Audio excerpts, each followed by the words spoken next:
আসসালামু আলাইকুম, আমি ইকবাল বাহার বলছি ইউটিভি লাইভের ঘুরে দাঁড়ানোর গল্পর আজকের আয়োজন থেকে।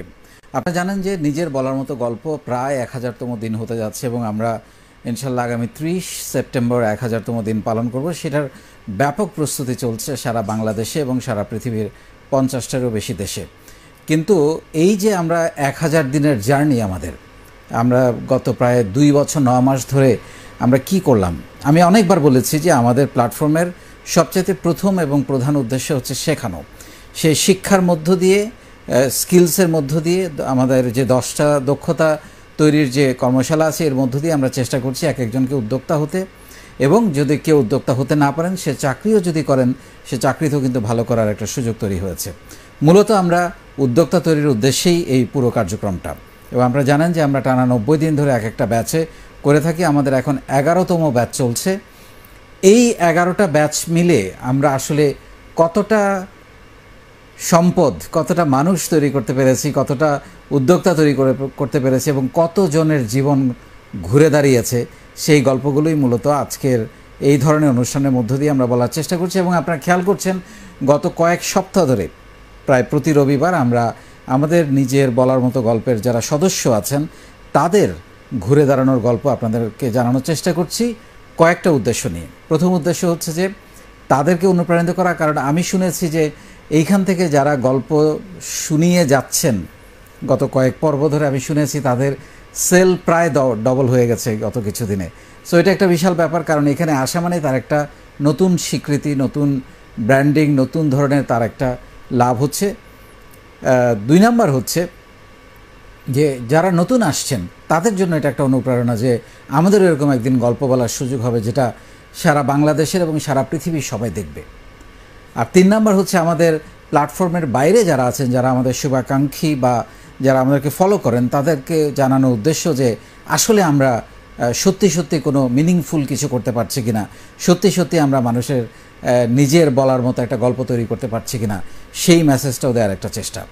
সো আপনারা এই মুহূর্তে যারা বাংলাদেশের বিভিন্ন জেলা থেকে এবং বিশ্বের বিভিন্ন দেশ থেকে আমাদের অনুষ্ঠান দেখছেন তারা কমেন্টে লিখবেন, এবং এই ধরনের অনুষ্ঠানে যারা যোগদান করতে চান তারাও আমাদেরকে জানাতে পারেন যে আপনার যদি সেরকম ঘুরে দাঁড়ানোর কোনো গল্প থাকে, এই প্ল্যাটফর্ম থেকে শিখে আপনি ঘুরে দাঁড়িয়েছেন, সেই গল্প ডেফিনেটলি আমরা আপনার মাধ্যমে প্রচার করব। আমরা বলেছি 1000 মানুষের গল্প প্রাথমিক স্টেজে আমরা তৈরি করব, এবং অসংখ্য কিউ আমাদের হাতে এই মুহূর্তে আছে যাদের এক এক করে আমরা গল্প বলার চেষ্টা করব এই অনুষ্ঠানের মধ্য দিয়ে। আজকে আমাদের সাথে 2 জন অতিথি আছেন। আমরা ফরম্যাটটা এখন পর্যন্ত একটা ছেলে এবং একটা মেয়ে এইভাবে রেখেছি। ভবিষ্যতে যদি অন্য কোনো ফরম্যাটে যেতে হয় আমরা যাব। আজকে আমার সঙ্গে যে 2 জন এসেছেন, একজন সেই একেবারে সিলেটের মৌলভীবাজার থেকে মোহাম্মদ তারেক, তিনি মূলত বিএসসি ইঞ্জিনিয়ারিং পড়ছেন এবং পাশাপাশি উনি আমাদের ব্যাচে প্রথম ব্যাচ থেকে, এটা হচ্ছে একটা বড় ব্যাপার, আমাদের 11 নম্বর ব্যাচ চলছে, প্রথম ব্যাচ থেকে উনি আমাদের সঙ্গে লেগে আছেন। এবং আমি শুনেছি ওনার একটা ট্রেনিং সেন্টার আছে সেই সিলেটের মৌলভীবাজারে, এবং সেইখানে উনি আইটির বিভিন্ন বিষয়ে প্রশিক্ষণ দিয়ে থাকেন। এবং আমি যেটা জেনেছি প্রায় 65% সেল বা তারও বেশি উনি বলবেন আমাদের প্ল্যাটফর্মের থেকেই করেন। আর আমাদের সঙ্গে আরেকজন আছেন আফসানা আশফিয়া হক, তিনি খুলনার মেয়ে, ঢাকায় থাকেন। তিনিও মূলত অনেক দিন আগে ব্যবসা শুরু করেছেন এবং খুব অল্প পুঁজি দিয়ে যে ব্যবসা করা যায় সেটার একটা বড় উদাহরণ আপা। আজকে উনি ওনার গল্প বলবেন, এবং উনি আমাকে জানিয়েছেন ওনার প্রায় পুরোটা সেলই আমাদের এই প্ল্যাটফর্ম থেকে হয়। এই 2 জন কীভাবে নিজের বলার মতো গল্পে এসে যুক্ত হলেন এবং কিভাবে তাদের জীবন বদলে গেল, ঘুরে দাঁড়ালো, সেই গল্প আমরা আপনাদেরকে আজকে শোনাবো। চলুন তাদের সাথে কথা বলি। আশফি আপা, আপনাকে অসংখ্য ধন্যবাদ, এবং তারেক আপনাকেও ধন্যবাদ আমাদের স্টুডিওতে আসার জন্যে। এবং আমি শুরুতেই আপার কাছ থেকে জানতে চাই, এই যে আমরা বলার চেষ্টা করছি যে আপনাদের একটা গল্প তৈরি হয়েছে বা শুরু হয়েছে বা গল্পের পথে আপনারা হাঁটছেন, নিজের বলার মতো গল্প বেসিক্যালি আপনাকে কি দিয়েছে, মানে যে আপনার একটা গল্প তৈরি হওয়ার মতো অবস্থা তৈরি হয়েছে, আসলে এখান থেকে কি পেয়েছেন? ধন্যবাদ স্যার। শুরু করি, আগে একটু ফিরে যাই পিছনে, কারণ একটু পিছনটা না বললে সামনেরটা বোঝা যাবে না সুন্দর করে। তো আমার কর্মজীবন শুরু 2015 থেকে। তো আমি প্রথমে জয়েন করেছিলাম সিঙ্গার সুইং সেন্টারে একজন ইনস্ট্রাক্টর হিসাবে। পর্যায়ক্রমে আমি ছোট ছোট মেলা করার মধ্যে দিয়ে আমার বিজনেসটা স্টার্ট করি, বাট সেই সময় আমার স্কিল বলে কিছুই ছিল না। আমি সুইং জানতাম এই পর্যন্ত, কিন্তু কিভাবে বিজনেস স্টাবলিশ করতে হয়, কিভাবে এটাকে ধরে রাখতে হয়, কিভাবে এটাকে বাড়াতে হয়, বা আমি কোন জিনিসটা চয়েস করলে আমার জন্য বিজনেসটা ভালো হবে, সেই বিষয়ে কোনো স্কিল ছাড়াই কিন্তু আমি মাঠে নেমে পড়েছি। তো যাই হোক, যেটা না জেনে করলে যেটা হয়, একটা ধাক্কা তো খাওয়াই লাগে, এরকম কিছু ধাক্কা তো খেয়েছি আমি। তারপরেও আমি আশাবাদী ছিলাম। যখন এই প্ল্যাটফর্মে আমি যুক্ত হলাম 8 ব্যাচ থেকে, আমার কাছে মানে স্যারের সেশন, আপনার সেশনগুলো যখন আমি পড়েছি, তখন আমি ধীরে ধীরে বুঝতে পারলাম যে আমার ভুলগুলা কোথায় ছিল এবং আমার কী নিয়ে কাজ করার দরকার ছিল। তো এই প্ল্যাটফর্মে থেকেই আমি মোটামুটি আমার মানে মানসিক যে গঠন ব্যবসায়িক হিসাবে, সেই গঠনটা আমি করতে পেরেছি। আমার মেন্টাল যে স্টেট, এটা মেন্টাল যে সেটেলমেন্ট, এটা আমি করতে পেরেছি যে আমি কি নিয়ে কাজ করব এবং কোনটাতে আমি ভালো করব।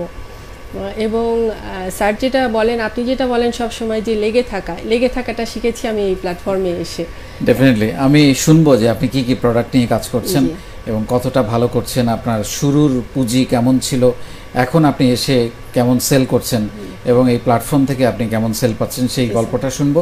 তার আগে আমি তারেকের কাছে আসতে যাচ্ছি। তারেক, আপনি বিএসসি ইঞ্জিনিয়ারিং পড়ছেন এবং আপনার কি এরকম মনে হয়েছে, আপনি তো অনেক দিন ধরে আমাদের সঙ্গে, প্রায় 2 বছর 9 মাস ধরে আমাদের সঙ্গে আছেন, সে ডে 1 থেকে, আপনার কি মনে হয়েছে আপনার পড়াশোনা, তারপর হচ্ছে যে এই ট্রেনিং সেন্টার করার চিন্তাভাবনা এবং সেই সেলটা আপনি আমাদের, আপনার সার্ভিস, আপনার তো মূলত প্রোডাক্ট হচ্ছে সার্ভিস, সেই সার্ভিসটা আপনি আমাদের প্ল্যাটফর্মের ছেলে মেয়েদেরকে নিয়ে করতে পারবেন, বা আসলে একটা তো হলো শিক্ষা, আর একটা হলো এই বিজনেস চুজের ক্ষেত্রে এটা আপনাকে কতটা হেল্প করেছে? ধন্যবাদ স্যার, আমি কৃতজ্ঞতা আমি আমার মহান সৃষ্টিকর্তার কাছে, বিশেষ করে স্পেশালি আমি আমার ফ্যামিলির কাছে, আর আমি আপনার কাছে কৃতজ্ঞতা যে আমি আপনার মতো একজন মেন্টর পেয়েছি, আমার নিজের জন্য একটা সৌভাগ্য। তো আমি নিজে আইটি নিয়ে পড়ালেখা করতেছি, আর আইটি আমার আসলে উদ্যোক্তা হওয়ার স্বপ্নটা ছিল এডুকেশন লাইফে, যে আমি এখনও তো এডুকেশনই আছি, তো আমি কিছু একটা করবো, নিজের জীবনে ভ্যালুয়েট করব। হয়তো তখন হয়তো ভাবতাম না যে নিজের জীবনে বলার মতো গল্প তৈরি হবে। এই প্ল্যাটফর্মে যুক্ত হয়ে বা তখন থেকে চিন্তাধারা যে আমি জীবনে বলার মতো একটা গল্প তৈরি করব।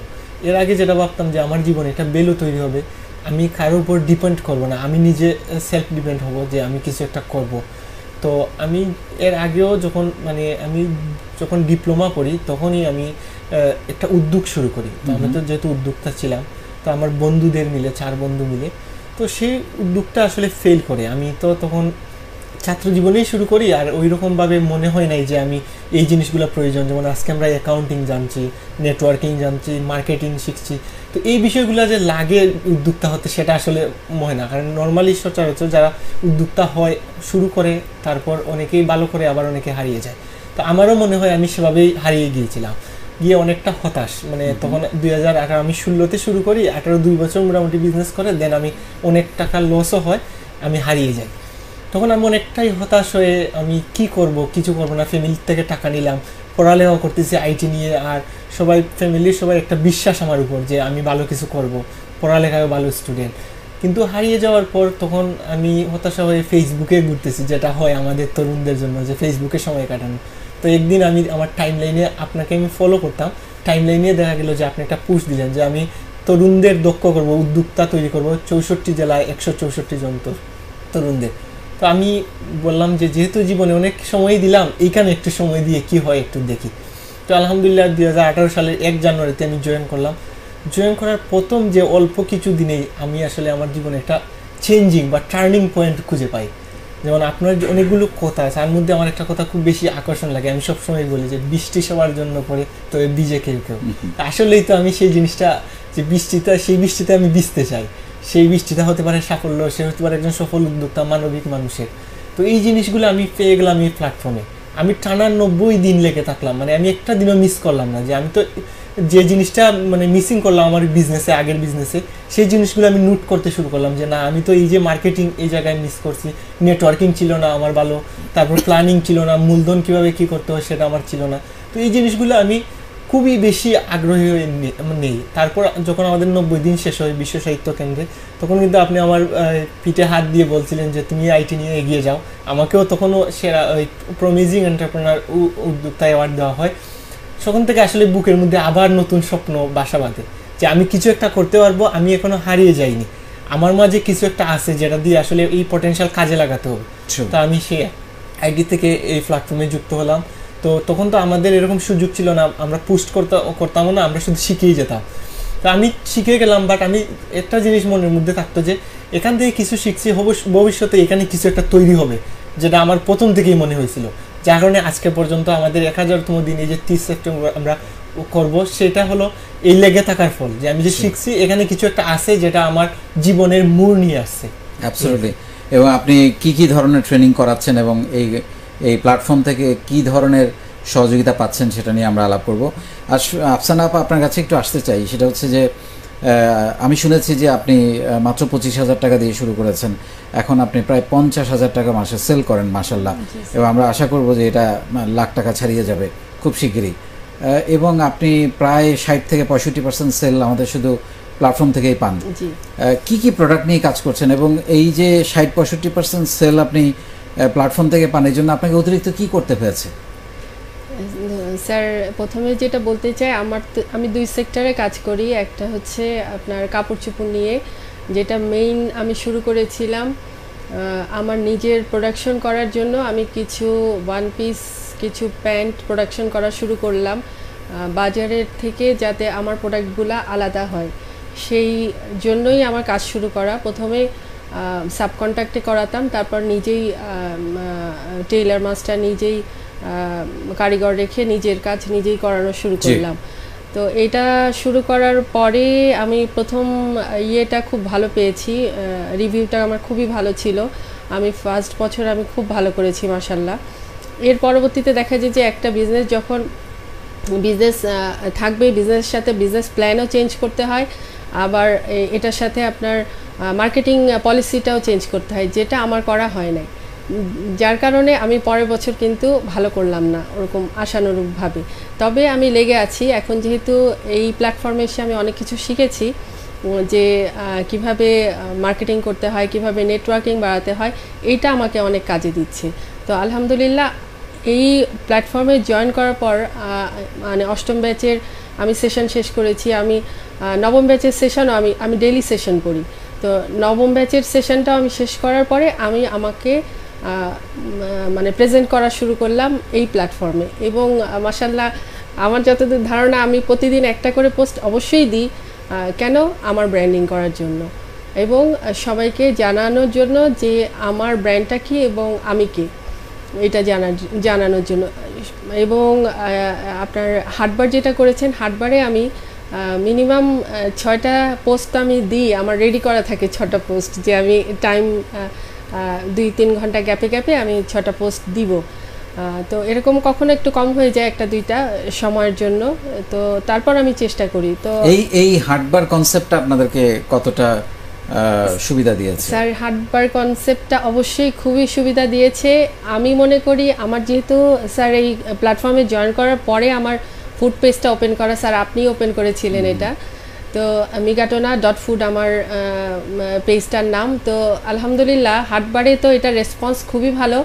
প্লাস আমি খুব আশাবাদী, যখন একটা লাইভ প্রোগ্রাম হবে আমার একটা স্টল থাকবে, আমি ওখান থেকে খাবার সমানে সেল করতে থাকবো এবং সেই দিন আমার সর্বোচ্চ সেল হবে ইনশাল্লাহ। অবশ্যই আপনার থেকে আবারও আমরা শুনবো আরও কিছু বিষয়। তারেক আপা বলছিলেন আপা 8ম ব্যাচের, আপনি 1ম ব্যাচের। তো আপনি তো শিখে ফেলেছেন 1ম ব্যাচ, 2য় ব্যাচ, 3য় ব্যাচ। আমি অবশ্য সবসময় একটা কথা বলি যে একটা ব্যাচে সব কিছু শেখা হয় না, কারণ একটা জিনিস বারবার দেখলে পরে হয়তো শেখাটা একটু ভালো হয়, এবং সেটা যদি ধারণ করে, সেটা যদি প্র্যাকটিস করে, খালি পড়লে তো হবে না, সেটা প্র্যাকটিস করে। আপনি কিসের আশায় এই 11তম ব্যাচ পর্যন্ত আপনাদের সাথে লেগে আছেন? মানে আমি কারণটা একটু জানতে চাচ্ছি। আমি 1ম ব্যাচে যে জিনিসটা শিখছি, আমার কাছে তখন আসলে আমি আমার লাইফের লেকেন্সগুলো তুলে ধরে আছি, যে আমি আসলে কি করতে চেয়েছিলাম আর কি করলাম। তারপর থেকে দ্বিতীয় ব্যাচে আবার, তখন দ্বিতীয় ব্যাচ থেকে আরো কিছু চমক আসলো যে কথা বলার জড়তা। আমি তো ভাবলাম যে আমার তো আসলেই ভ্যাকেন্সি আছে, সেখানে আমি but I love your language, মানে আই লাভ সিলেট, মানে আপনার সিলেটির একটা টোন শুনে ভালো লাগছে। কথা বলার জড়তা মানে আমাদের প্রতিটা ব্যাচে নতুনত্ব কিছু আছে, যেমন এখন আমরা হাট বাজার যুক্ত হয়েছে, এরপরে আবার ইংরেজিতে যুক্ত হয়েছে, আবার আইটি আমি যে ট্রেনিং দিচ্ছি, মানে আমি তো শেখার জন্য প্রতিটা ব্যাচে নতুন কিছু পাচ্ছি এক। আর দ্বিতীয়ত আপনি বলছেন যে এটা আসলে একবার শিখলেই শেষ না, এটা প্রতিনিয়তই আমাদের কন্টিনিউ করতে হবে, কারণ আমরা ভুলে যাই। যেমন আমি এই ব্যাচে যখন প্র্যাকটিস করলাম, করার পরে হয়তো আমার মার্কেটিং এর কোনো একটা জায়গা আমি ভুলেই গেছি, লেখেন্স, যেমন 10টা পয়েন্টের মধ্যে আমি একটা পয়েন্ট মিস করতেই পারি। তো দ্বিতীয় ব্যাচে এসে আবার, আর আমি যে কাজটা করি, যেমন আমি পেজে আবার ঘুরি, আমি প্রায় সময় মানে নিজের মধ্যে যখন ডিপ্রেশন চলে আসে যে আমার এখন সেল ভালো হচ্ছে না, তখন আমি আবার পেছনের যাই, আমি ওই গ্রুপের যে জিনিসগুলো দেখলে আমার নিজের মধ্যে একটা অন্যরকম স্পিড কাজ করে যে না, আমি তো এই প্রথম বেস থেকে আসি, এখানে অনেক উদ্যোক্তা তৈরি হচ্ছে, অনেকেরই গল্প তৈরি হচ্ছে, আমি নিজেও ভালো করতেছি, বাট মাঝে মাঝে খারাপ হচ্ছে। তখন আমি যখন এই পোস্টগুলো দেখি, আমার মধ্যে অন্যরকম একটা স্পিড চলে আসে, আর আমি সে থেকেই আসলে আমার কাছে মনে হয় যে আমি এখান থেকে প্রতিদিনই কিছু না কিছু পাবো, শিখে যাব। যেমন এখন আমি ইংরেজির দক্ষতাটা শিখে যাচ্ছি, তারপর আবার আইটির দক্ষতা, আবার অ্যাকাউন্টিং, এই যে একটু আগেও আমরা কথা হচ্ছিল যে এই যে আইটির যে অ্যাকাউন্টিংয়ের যে বিষয়গুলো, সেটা কিন্তু আমরা একটা সময় চেষ্টা করতাম যে কারো কাছ থেকে গিয়ে শেখা যায় কিনা, কিন্তু আমরা এই প্ল্যাটফর্মে এসে দেখা যাচ্ছে যে এই জিনিসগুলো আমরা সহজে অল ইন ওয়ান, মানে একের ভিতর সব পেয়ে যাচ্ছি। তো এই প্ল্যাটফর্ম এর জন্যই যে আমি শুধু যে উদ্যোক্তা হলেই শিখবো তাও না, আমি একজন ব্যবসায়ী হতে পারি, আমি একজন স্টুডেন্ট হতে পারি, মানে আমার জীবনে যদি সাফল্য অর্জন করতে চাই বা ভালো পজিশনে যেতে চাই, সেক্ষেত্রে এই দক্ষতাগুলো আমার প্রয়োজন, এবং এই প্ল্যাটফর্মে প্রতিনিয়ত শিখেই যেতে হবে, নতুনত্ব আসতেছে, মানে এটার নতুনত্ব শেষ নেই। Absolutely, absolutely. এবং তার সঙ্গে আমি একটু যোগ করতে চাই, আপা যদি একটু যোগ করেন, সেটা হচ্ছে যে নেটওয়ার্কিং, মানে নতুন নতুন মানুষের সঙ্গে পরিচিত হওয়ার সুযোগ। আমরা সেই 164 জন থেকে আজকে 2 লাখ মেম্বার এবং প্রায় 4 লাখ শিক্ষার্থী। সো এটা তো আমাদের জন্য একটা, আপনাদের জন্য নেটওয়ার্ক তৈরি করার একটা বড় জায়গা। আপনি যদি একটু বলেন, এই মেয়েদের ধরেন এটা তো একটা বড় ব্যাপার যে ঘরে বসেই আসলে ব্যবসা করার বা উদ্যোক্তা হওয়ার একটা সুযোগ তৈরি হলো অনলাইনের মাধ্যমে, যেহেতু আমরা পুরো কাজটা করছি। মানে মেয়েদের তো অনেক সময় দেখা যায় যে অনেক মেয়ে মা হয়ে যান, তারপরে তার ফ্যামিলির কিছু সীমাবদ্ধতা থাকে, সন্তানকে সময় দিতে হয়। যদি আমি ব্যক্তিগতভাবে মনে করি যে একজন ওয়ার্কিং মা একজন ঘরে বসে থাকা মায়ের চেয়ে কোয়ালিটি টাইম বাচ্চাকে দিতে পারে, তারপরে অনেক সময় নানান কারণে হয়ে ওঠে না, নিজের কিছু অসুবিধা থাকে, কিন্তু ঘরে বসেও যে কাজ করা যায়, ঘরে বসেও যে রোজগার করা যায়, সেই সুযোগটা তো এই প্ল্যাটফর্ম তৈরি করে দিয়েছে। এবং আপনি কি মনে করেন? জি স্যার, আসলেই আমি যখন মাস্টার্স কমপ্লিট করি, আমি একটা স্কুলে জয়েন করি, বাট তখন তো অনলাইন প্ল্যাটফর্ম এরকম সচল ছিল না। আমি বিভিন্ন কারণে কিছু বছর পরে আমার বাচ্চাদের মানুষ করার জন্য আমাকে জবটা ছাড়তে হয়। যা হোক, ছাড়ার পরে আমি কিন্তু প্রায় অনেক বছর আমি কিন্তু বাসায়ই ছিলাম, হাউসওয়াইফ ছিলাম। আমি হাতে কলমে কাজগুলো করতাম, বাট আমি কখনো ব্যবসায়িক অঙ্গনে কাজটা করি নাই। তো এখন যেটা আমার কাছে লাগে, এখন কিন্তু মানে চাকরির পাশাপাশি, চাকরি ছাড়া যারা পড়াশোনা শেষ করেছেন যে চাকরি করতে হবে এমনটা নয়, যদি কারো খুব মানে ইচ্ছা থাকে সে করবে, বাট যে করতে পারছে না, এই প্ল্যাটফর্মে থেকে তার জন্য বিজনেসটা খুবই সুদিং। কারণ এখানে আপনার সবই এক প্ল্যাটফর্মের মধ্যে আমরা এতগুলা মানুষ আছি, প্রায় 4 লাখ সদস্য, আর এতগুলা মানুষের মধ্যে যে স্যার আমাদের আপনি মার্কেটিং করার যে সুযোগটা করে দিয়েছেন, এই সুযোগটা যদি আমরা কাজে লাগাই, আজকে নয় কিন্তু 5 বছর পরে আমি আশা করি ইনশাল্লাহ 4 থেকে 5, আরও কমও লাগতে পারে, একটা বিরাট একটা সুযোগ, বিরাট একটা মানে সম্ভাবনা যে তৈরি হয়েছিল সেটা কিন্তু ফুলফিল হয়ে যাবে, স্বপ্নটা পূরণ হয়ে যাবে ইনশাল্লাহ, যদি লেগে থাকি, কোনো সন্দেহ নেই। তার আগে আমি একটু জানতে চাচ্ছি, আপনি এখনো পড়াশোনা করছেন, মানে আমাদের যেটা হয় বন্ধু বান্ধব বা আত্মীয় স্বজন, ইভেন অনেক সময় বাবা মাও বিশ্বাস করতে চায় না যে একজন তরুণের পক্ষে ব্যবসা করা সম্ভব। সে হয়তো চিন্তা করে বাবা চাকরি ভালো, মাস শেষে বেতন আসে, কি দরকার এত ঝামেলা যাওয়ার। তো এখন তো মাশাআল্লাহ আপনি মাসে 1 লাখ টাকা সেল করেন, আমাদের প্ল্যাটফর্মেই 1 লাখ টাকার মতো প্রায় সেল পাচ্ছেন, আপনি স্টুডেন্ট পাচ্ছেন, আপনার এখানে ট্রেনিং করছে, ভর্তি হচ্ছে, আপনি শেখাচ্ছেন তাদেরকে। আপনার বাবা মা আগে কিভাবে দেখতো ব্যাপারটা, এখন কিভাবে দেখছে, বা আপনার বন্ধু বান্ধবরা আগে কিভাবে দেখতো, এখন কিভাবে দেখছে? তো আমার যে প্রবলেমটা প্রথম থেকেই মানে ফ্যামিলি থেকে চাকরি করব এরকম একটা চিন্তাধারা, বা আমাদের সিলেটের একটা প্রবণতা থাকে যে ইউরোপ চলে যাওয়া। তো এই জিনিসটা আমার পেছন থেকে সবসময় পুল করছে, বাট আমি আসলে আমার ডিটারমিনার ছিলাম যে আমি একজন উদ্যোক্তা হব। তো ফেল করার পরেও দ্বিতীয় স্টেপে আমি যখন এখন শুরু করলাম আমার স্কিল আইটি, তো প্রথম দিকে তো আমি যখন ফেল করি তখন সবাই আমাকে বললো যে তুমি দেশে বাইরে চলে যাও অথবা গভর্নমেন্ট জবে খুঁজো, বাট আমি তো সেটা না, আমি করবই, আমি উদ্যোক্তা হবই, আমি নিজেকে মানুষের কর্মসংস্থান তৈরি করব, নিজের কর্মসংস্থান তৈরি করব।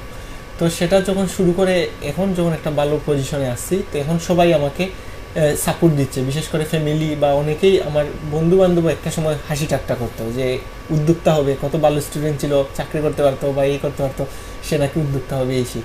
বাট এখন এই মুহূর্তে যখন আমি ভালো হচ্ছি, বিভিন্ন জায়গায় আমাকে নেওয়া হচ্ছে কথা বলার জন্য উদ্যোক্তা বিষয়ে, মানে বিশেষ করে তরুণ উদ্যোক্তা হিসেবে আমাকে সব জায়গায় মূল্যায়ন হচ্ছে, তখন আমার বন্ধুরাই অনেকে আমার কাছে এসে সাজেশন নেয়, পরে আমার ফ্যামিলিও সব জায়গায় উদাহরণ হিসাবে দেয় যে না ও ভালো করতেছে এই জিনিসটা।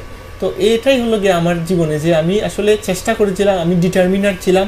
তো আমি হতাশার সময়ে আপনার মতো একজন মানুষ পেয়েছি যে সময়টাতে আমাকে মানে ঔষধের মতো কাজ করেছে যে আমি কি করব, সেজন্য ঘুরে দাঁড়াতে পেরেছি, যার ফলে হয়তো আজকে সবাই আমাকে সেই প্রশংসাটা করছে। ডেফিনেটলি। তার মানে আমরা যে কথাটা সবসময় বলি যে আপনি যদি কাউকে জবাব দিতে চান আপনি কাজ করে দেখান, এই জিনিসটাই যেমন আমি এটাই মনের মধ্যে বিয়ার করেছি যে একজন মানুষ তার কাজের মধ্যে, আপনি বলেন যে কেউ যখন আপনাকে কোনো কটু কথা বলবে আপনি একটু থেমে যাবেন, হয়তো তখন উত্তর বদলে যাবে। আর দ্বিতীয়ত যেটা হলো আপনি কাজের মাধ্যমে জবাব দেন, হয়তো আমি সেটার অল্প হলেও পেরেছি। ডেফিনেটলি কোনো সন্দেহ নাই। আপা, আমি আরেকটা জিনিস যেটা জানতে চাচ্ছি যে মেয়েদের বেলায় যেটা হয়, একটু আগে বলছিলাম যে পার্ট টাইম কাজ তো বাসায় বসেও করা যায়, তারপরেও ব্যবসা ব্যাপারটাতে পরিবার থেকে মেয়েদেরকে খুব একটা সাপোর্ট করা হয় না, অনেক মেয়ে আমাকে এরকম বলেন। তাদের ক্ষেত্রে বা আপনার ডেফিনেটলি আপনি করছেন মানে আপনি সাপোর্ট পাচ্ছেন বোঝাই যাচ্ছে, তারপরে আপনাকে কি এই সাপোর্টটা অর্জন করার জন্য কোনো স্ট্রাগল করতে হয়েছে, বা অন্য মেয়েদের জন্য আপনি কি বলবেন যে এইটা পার করার জন্য? জি স্যার, এটা খুবই ইম্পর্টেন্ট যে মেয়েরা কাজ করতে গেলে হাজারটা প্রবলেম শুরু হয়ে যায়, সেটা ফ্যামিলির দিক দিয়েও হয় আবার আশেপাশে থেকেও হয়। আমিও যখন কাজ করতে শুরু করেছি আমার ফ্যামিলিতে প্রবলেম একটু হয়েছে, যে এমন মানে বড় কিছু না, বাট আমার আনসার যেটা ছিল তারপরে আর কখনো প্রবলেমটা হয় নাই।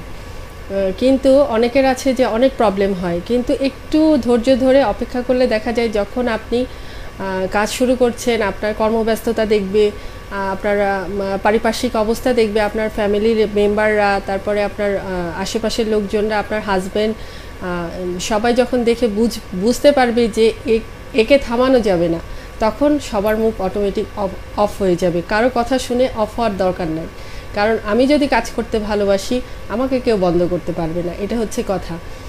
আর আমার অনেক নেগেটিভ এসেছে, ফ্যামিলি থেকে আসে নাই, বাট আশেপাশের লোক, যে আমার হাজব্যান্ড তো ভালো চাকরি করে, উনি বেতন ভালো পান, তাহলে আমার কাজ করার দরকার কি? কিন্তু কথা হচ্ছে যারা বলেছেন তাদেরকে একটাই কথা বলেছি যে আমি মানে গল্প করার থেকে কাজ করা পছন্দ করি।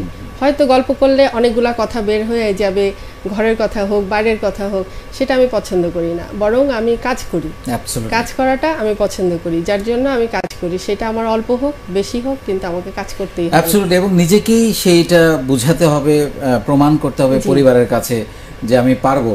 এখন পরিবারকে যদি কনভিন্স করতে না পারে কাস্টমারকে কীভাবে কনভিন্স করবে, এটা তো আমি সবসময় বলি। তারেক, একদম লাস্টের দিকে আমরা চলে এসেছি। আমি যে জিনিসটা তোমার কাছে জানতে চাই সেটা হচ্ছে যে এই নিজের বলার মতো গল্প উদ্যোক্তা হওয়ার জন্য, তোমার হতাশা কাটানোর জন্য তো নানানভাবে সাহায্য করেছে, দ্যাটস ফাইন। এছাড়া স্পেশালি তোমার জীবন পাল্টানোর জন্য আদার দেন উদ্যোক্তা কি এখান থেকে শিখেছো যেটা তোমাকে অনেক বদলে ফেলেছে, তুমি আর আগের তারেক নেই, সেটা কি? আমি তো উদ্যোক্তা হিসাবে যদি বলি সেটা হবে তো আমি নর্মালি যে বিষয়গুলো শিখছি সেটা তো আসলে ইমপ্লিমেন্ট হয়েছে, বাট আমি এখানে যে জিনিসটা সবচেয়ে বেশি শিখেছি সেটা হলো মানবিকতা। যে এই প্ল্যাটফর্মে আমাদের দেশের যে দুর্যোগ সময় বলি বা যে কোনো সময় বলি, সেই সময়ে এত বেশি মানবিক কাজ হয় যেটা আসলে অন্য কোনো প্ল্যাটফর্মে এরকম হয় না। তো এই জিনিসটা আমার ভেতরে সবসময় কাজ করছে যে এমন একটা প্ল্যাটফর্ম, যে প্ল্যাটফর্মে আমার দেশের দুযুগে আমরা যে দেশপ্রেমের কথা বলি, মানে উদ্যোক্তারা দেশপ্রেমিক হবে, এই হবে, বাট এই জিনিসটা সব জায়গায় হয় না ইমপ্লিমেন্ট। বাট আমাদের এই প্ল্যাটফর্ম, যে প্ল্যাটফর্মটা আমাদের 100% মানবিকতা শেখায় এবং সেটা সঠিকভাবে ওয়েতে কাজ করা। যেমন লাস্ট যদি আমাদের বলি এই যে বন্যা দুর্গতদের কথা, আমরা নিজে গিয়ে যে ঘরে খাবার নেই সে ঘরে নৌকা দিয়ে করে সুনামগঞ্জের একটা অঞ্চলে গিয়ে আমরা নিজে খাবার দিয়ে আসছি, যেখানে নৌকাও যায় না। আমরা খাবার নিয়ে গেছি, অনেকেই অবাক, মানে তাদের কাছ থেকে কেউ খুঁজে না, তাদেরকে কেউ পায় না খুঁজে, আর আমরা ওইখানে গিয়ে খাবার দিছি। তো এই যে একটা প্ল্যাটফর্ম, আমরা শুধু বলি না, আমরা করি, কাজটা করে দেখাই যে আমরা আসলেই মানবিক, আমরা আসলেই মানবিক উদ্যোক্তাও হচ্ছি, দেশের জন্য কাজ করছি, প্রকৃত দেশপ্রেমিক আমরা। তো এই জিনিসটাই আমাকে চেঞ্জ নিয়ে আসছে এই প্ল্যাটফর্ম। অসাধারণ। আপা, আপনি যদি একটু বলেন যে আমরা তো উদ্যোক্তা হওয়া শেখাচ্ছি, এর বাইরে কোন জিনিসটা আপনাকে অনেক বেশি বদলে দিয়েছে বা আকর্ষণ করেছে? উদ্যোক্তা হওয়া শেখাচ্ছেন, এটা তো অবশ্যই খুব জরুরি একটা ব্যাপার, ইম্পর্টেন্ট, যে যেহেতু এই প্ল্যাটফর্মটা উদ্যোক্তা তৈরিরই প্ল্যাটফর্ম। পাশাপাশি ভাই যেটা বললেন যে ভলেন্টিয়ারিং কাজ, এটা তো মানে অসাধারণ একটা কাজ।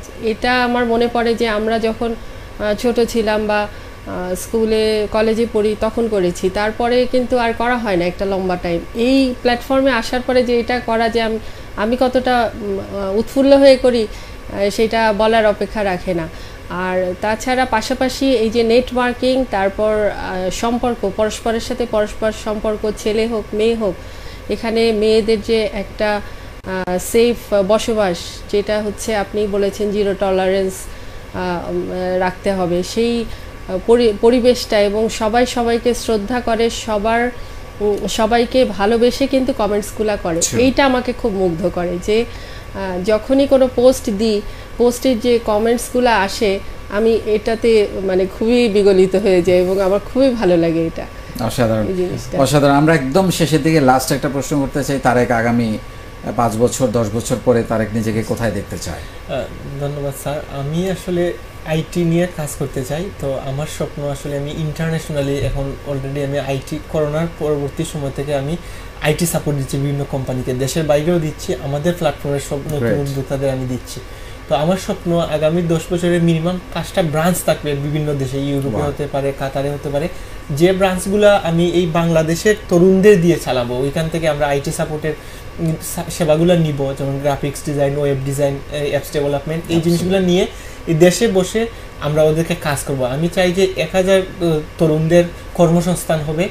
আর আমি যে ভালো মানুষ বলি, প্রকৃত অর্থে ভালো মানুষের সেই জিনিসটা যেন বের হয়ে আসে 10 বছর পরে, যে আসলে আমি যে শুধু ভালো মানুষ বলতেছি সেটা না, যাতে 10 জন মানুষ বলে যে এই ছেলেটা আসলেই ভালো মানুষ, এই জিনিসটা আমি চাই। অসাধারণ। আপা, আপনি যদি একটু বলেন যে আপনি কোথায় দেখতে চান নিজেকে, আপনার এখন পরিবার, সন্তান সবকিছু মিলিয়ে নিজেকে কোথায় দেখতে চান, তাদের জন্য আপনি কি উপহার দিতে চান? স্যার, আমার প্রথম থেকেই, আমার যখন আমি শুরু করেছি তখনই আমি খুব ছোট্ট পরিসরে শুরু করা, এখনও যে সেটা বড় হয়েছে বলবো না, চলছে। আমার প্রথম থেকেই ইচ্ছা যে আমি আমার যাই হবে একটা ইন্ডাস্ট্রি লেভেলে হবে, সেটা ফুড ফ্যাক্টরি হোক আর গার্মেন্টস হোক। তো এই ইচ্ছাটা আমার খুব আছে এবং আমার ইচ্ছা এই প্ল্যাটফর্মে এসে আরও দ্বিগুণ হয়ে গেছে। মাঝে মাঝে একটু মানে মন ভেঙে যায়, তখন একটু চুপ হয়ে যায়, বাট আমি জানি যে এটা আমি করতে পারবো ইনশাল্লাহ। কারণ আমার প্রচন্ড ইচ্ছা যে আমার যেটাই থাকবে এটা হলো ফ্যাক্টরি লেভেলে থাকবে, মানে অনেক বড় হবে। অ্যাবসলিউটলি। আপনাদের দুজনকে অসংখ্য ধন্যবাদ। আমরা যদি লাস্ট 1 মিনিটে সবার উদ্দেশ্যে কিছু বলতে চান, 30 সেকেন্ডে বলতে পারেন। ধন্যবাদ। আসলে নিজের বলার মতো গল্প প্ল্যাটফর্ম, এটা আসলে শেখার প্ল্যাটফর্ম, এটা হলো আসলে ভালোবাসার প্ল্যাটফর্ম। নিজেদেরকে আসলে এখান থেকে পজিটিভিটির চর্চা হয় প্রতিনিয়ত, 100% পজিটিভ। কারণ আমি যেহেতু এখানে মডারেটর হিসেবে আছি, আমি দেখি যে আসলে 100% পজিটিভিটি হয়। তো আমি মনে করি যে এই প্ল্যাটফর্মে যদি আমরা যারাই আসি, এখানে পজিটিভ মানুষ নেওয়া, আমরা কিন্তু চাইলেই আজকে 15 লক্ষ 20 লক্ষ মেম্বার হতে পারতাম, কিন্তু আমরা হইনি। কিসের জন্য হইনি? আমরা কোয়ালিটির দিকে আছি। তো আমি চাই যে এই বলার মতো গল্পের যে মেসেজটা যাচ্ছেন, যারা নিজেদের মধ্যে পজিটিভিটি ধারণ করেন তাদেরকে আমরা স্বাগতম জানাই আমাদের নিজের বলার মতো প্ল্যাটফর্মে। অ্যাবসলিউটলি। আপনি যদি লাস্ট 30 সেকেন্ডে কিছু বলতে চান। স্যার, আমিও বলতে চাই সবার উদ্দেশ্যে এবং আমাদের আপুদের উদ্দেশ্যে আরও বেশি করে, যে এই প্ল্যাটফর্মটা যদি আপনারা সুন্দর করে ইউটিলাইজ করতে পারেন, সব কিছু শিখে, আমরা শিখছি, এখনও শিখছি, আপনারাও শিখছেন, শিখে যদি আপনারা ইউটিলাইজ করতে পারেন, সেই মতো চলতে পারেন, এই স্যারের সেশনগুলো কমপ্লিট করার পরে স্যার অনেক কিছু স্কিল ডেভেলপমেন্টের কাজ যেগুলো আমাদের শেখাচ্ছেন, এগুলো শিখে আমরা যদি কাজে লাগাতে পারি, ইনশাল্লাহ সবাই আমরা ভালো করব ঘরে বসে। এবং আমাদের মধ্যে যে বন্ধন আছে, ভ্রাতৃত্বের বন্ধন, সেই বন্ধনটা আরও অটুট হবে। আপনারা বেশি বেশি প্ল্যাটফর্মে অ্যাক্টিভ থাকবেন এবং আপনারা মানে সবসময় সবার সাথে সংযোগ রক্ষা করে চলবেন। এটা অসংখ্য ধন্যবাদ আপনাদের দুজনকে আজকে আমাদের স্টুডিওতে আসার জন্য। দর্শক, আপনারা শুনলেন যে আজকে একজন আইটি ইঞ্জিনিয়ারের কথা এবং একজন মাস্টার্স পাস করা গৃহিণী, এখন যিনি একজন উদ্যোক্তা। মাঝখানে কিছুদিন শুধুমাত্র হাউসওয়াইফ ছিলেন, এখন একজন উদ্যোক্তা হয়েছেন এবং এগিয়ে যাচ্ছেন। দুজনেরই স্বপ্নের কথা শুনলেন, আগামী দিনে কোথায় যেতে চান, কতটা মানবিক মানুষ তারা, ভলেন্টিয়ারিং করতে তারা অনেক বেশি এনজয় করেন। এই যে আমরা শুধু উদ্যোক্তা বানাচ্ছি না, আমরা একই সঙ্গে একজন মানবিক মানুষ তৈরি করার চেষ্টা করছি। কারণ এই যে টোটাল ব্লেন্ডিং, যে উদ্যোক্তা এবং মানবিক কাজ, এটা সত্যি সব জায়গায় বিরল, একই সঙ্গে খুবই বিরল। কারণ সবাই চিন্তা করে যে আমি আমারটাকে নিয়ে আগে চিন্তা করে, আমরা এটা শেখাচ্ছি না। আমরা বারবার বলছি যে একা কখনো বড় হওয়া যায় না, বড় হতে হবে আপনার আশেপাশে মানুষগুলোকে সাথে নিয়ে এবং একজন মানবিক মানুষ হিসেবে। কারণ আপনার এই দেশের প্রতি, এই সমাজের প্রতি, এই দেশের মানুষের প্রতি আপনার দায়বদ্ধতা আছে। এই দেশের অক্সিজেন আপনাকে যে দায় তৈরি করছে, যে অক্সিজেন, ফ্রি অক্সিজেন নিচ্ছেন, বাংলাদেশের যে পাসপোর্ট, বাংলাদেশের যে নাগরিকত্ব, বাংলাদেশকে দেয়ার কিছু আছে আপনার, সেই ঋণ শোধ করার আমরা কিছুটা চেষ্টা করছি আমাদের এই প্ল্যাটফর্ম থেকে, আমি সহ আমাদের সবাইকে নিয়ে, এবং আমরা সবাই এখানকার এক একজন ভলেন্টিয়ার। সো আপনারা অনেক ভালো থাকবেন। ইনশাআল্লাহ আগামী পর্বে এরকম দুইজন নতুন কোনো উদ্যোক্তাকে নিয়ে, যাদের জীবন ঘুরে দাঁড়িয়েছে, যাদের জীবন এখন অনেক পজিটিভ, অনেক সুন্দর, অনেক সাহসী, তাদেরকে নিয়ে আবার কোনো গল্প হবে। সেই পর্যন্ত আল্লাহ হাফিজ।